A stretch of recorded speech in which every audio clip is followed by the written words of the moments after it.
Spirituality is on a spectrum.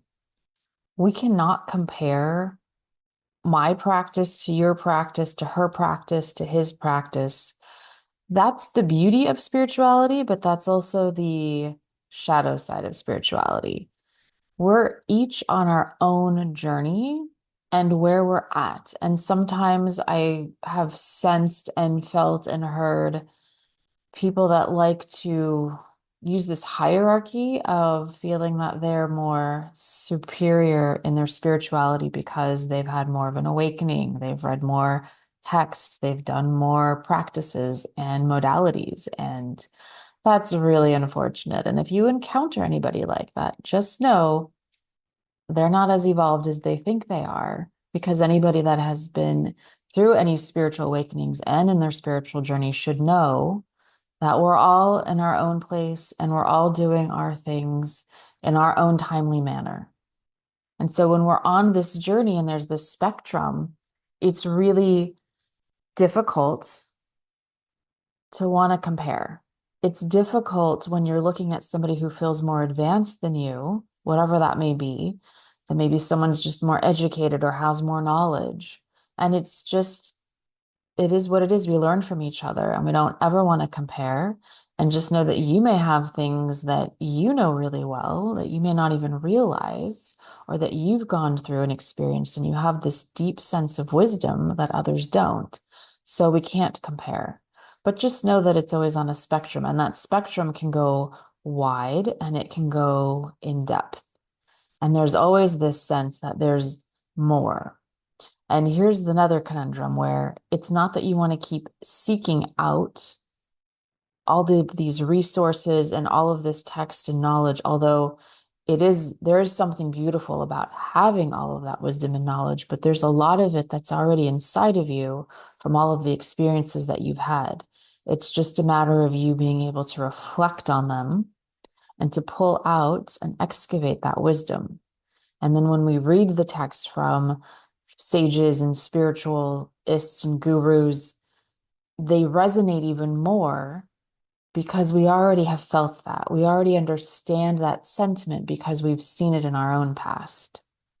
And so I just want to have a conversation that this practice of spirituality is so individualized and it's so beautiful that you get to design whatever it is that you want for yourself. And in my ideology, it is for your own growth. So if you want to take a little bit from one area, one tradition, and one culture, and then try out another one, and then try out another one, there's nothing wrong with that. It gives you a more open mind. It gives you a sense of compassion. It gives you a sense of humanity, knowing and truly understanding and identifying with different types of traditions so that you're more well-rounded than someone who is only in one. And there's nothing wrong with that either. There's nothing wrong with any of it. It's just what we choose to do.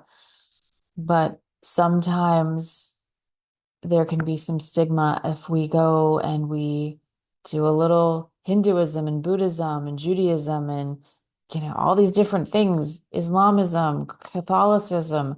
There are mystics in every tradition. Why not read them all? As long as it doesn't confuse you, as long as you know that this is just for you to tap into your own personal knowledge and to pull that from within. It's the soul growth and the spiritual growth that you want to open up to, just so that you can have the best experiences in your life. It's not to say that it needs to guide you anywhere or have you follow some discipline that doesn't make any sense for you, or feel like you're less than because you're not up to par with a certain type of tradition or a certain way of living. It's just an experience by the end of it.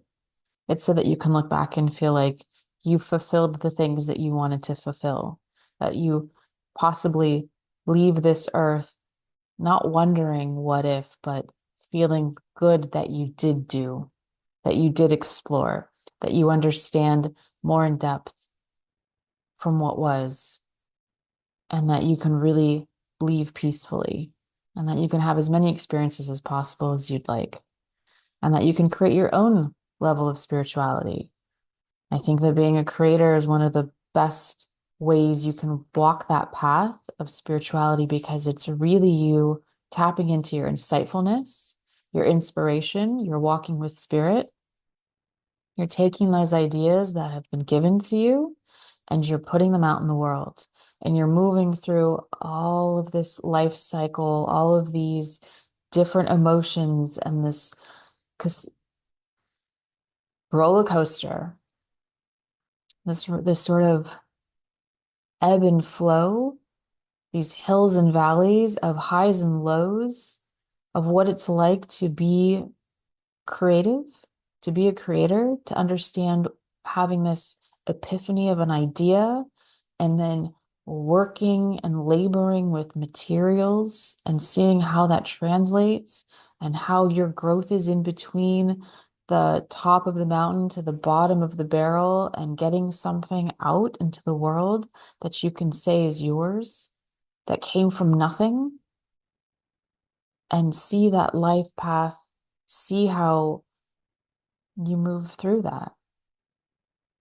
And what did it take for you to do that? How many prayers did you need to say to make sure that you got that in alignment? How much mindset work did you have to do? How did you have to regulate your emotions when things were difficult? How did you celebrate when you hit milestones and solved problems? How did you express gratitude when it was done or getting the idea? How did you put it out in the world? How did you share it? Who is it for? What is the next thing that you get to create? Is it bigger? Now that you have an understanding of your own process, do you have a process? Is there an intention behind it? Is there a way that you can move through your own spirituality, your own in motion with spirit by connecting, by being intentional, by capturing those ideas and guarding them because they now mean something, because you know how to handle them, you know what to do with them, and move them into the next level?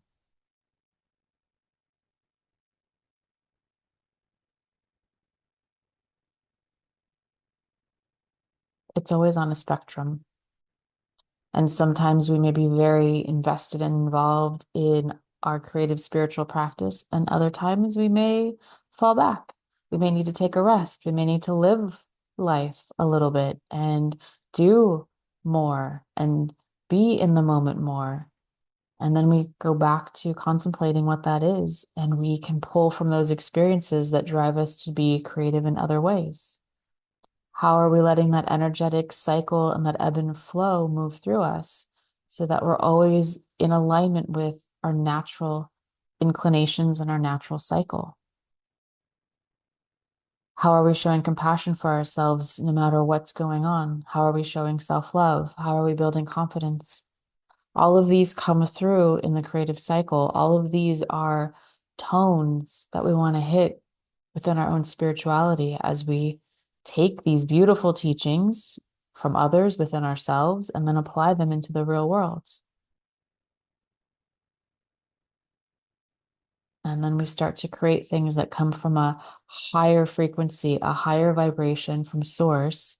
And we're building with intention and we're putting that into society, not because we want money or because we want to have some different kind of transaction or it's out of ego, but because it came from a really pure place.